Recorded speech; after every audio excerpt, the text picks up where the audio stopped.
So, what if having too many interests wasn't your biggest weakness, but actually your greatest advantage?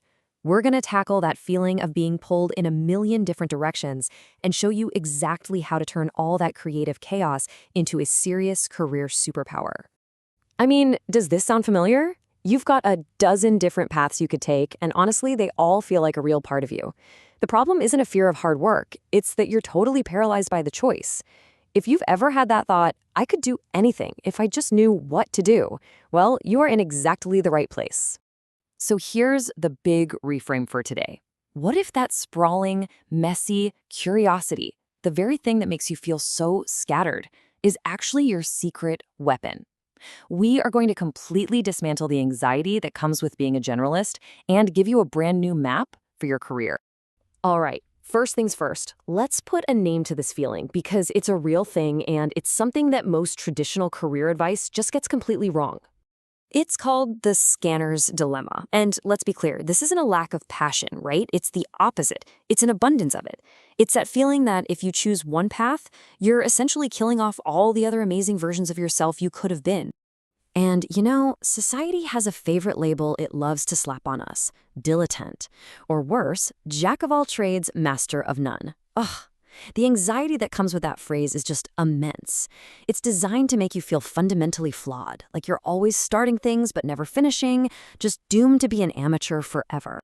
But what if you're not the problem? What if the problem is the map you've been using? An old, outdated map for a world that, frankly, doesn't really exist anymore. Okay, so this idea is crucial. For most of history, careers were built in what we call kind environments. Think of it like a game of chess. The rules are fixed, they never change, and you get better through repetition. But today, most of us are operating in wicked environments. The rules are constantly changing, the best move isn't obvious, and you might not know if you made the right choice for years. And here's the perfect analogy. You've got the golfer who spends their entire life perfecting one single swing in a totally predictable world. Then you've got the firefighter who runs into a completely new, unique crisis every single time. They have to draw on a wide range of knowledge from past, seemingly unrelated experiences just to do their job. In a wicked world, being a hyper-specialist can actually be a huge disadvantage. So if we want to thrive in this new wicked world, we have to stop thinking about a career ladder and start thinking about career shapes.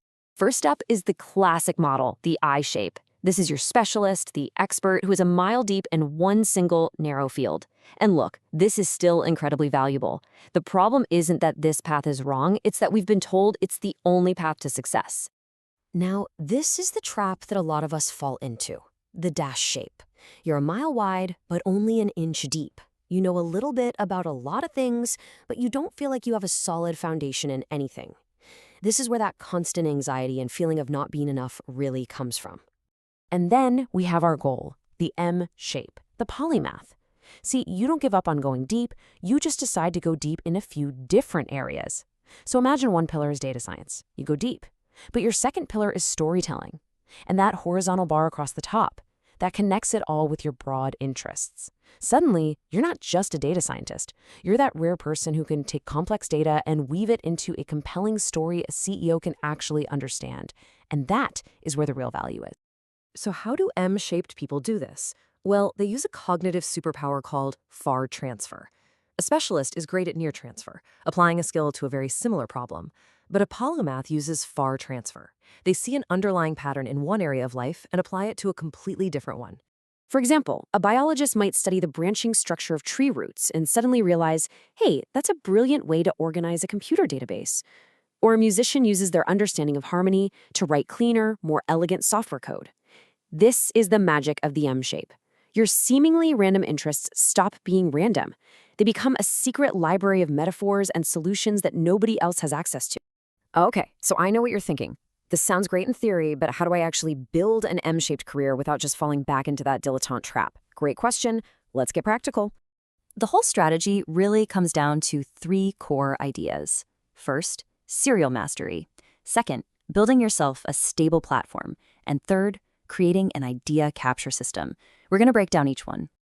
Okay, number one, serial mastery. You cannot build all the pillars of your M at the same time. You'll just burn out. The key is to pick one thing and commit to it for a season. Maybe that's 6 months, maybe it's 18 months. The goal isn't to become the world's greatest expert for life. It's just to go deep enough to build a solid foundation. And then, when you're ready, you graduate to the next pillar. This isn't quitting, it's strategic quitting. Step 2, you need a stable platform. I love this example. Albert Einstein did his most revolutionary work on relativity while working a boring job as a patent clerk. Why? Because that job paid the bills, but didn't drain his mental energy. It was a stable asset that gave his mind the freedom to wander the universe. Your day job can be a strategic tool, not a cage. And finally, step 3, an idea capture system. Your mind is an idea factory, not a warehouse. It's brilliant at having ideas, but terrible at storing them. So you need an external grain. So when you get obsessed with, I don't know, medieval architecture for a week, you just take some notes and put them somewhere. Then you can let that obsession go, guilt-free, knowing that 3 years from now you might stumble on those notes and have a huge breakthrough. You're just collecting dots you can connect later.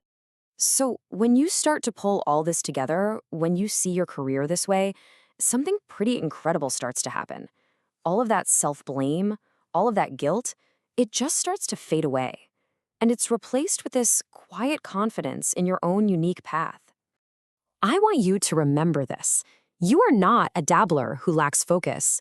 You are a potential polymath whose brain is wired to build bridges between different worlds of knowledge. Your purpose was never to master just one thing.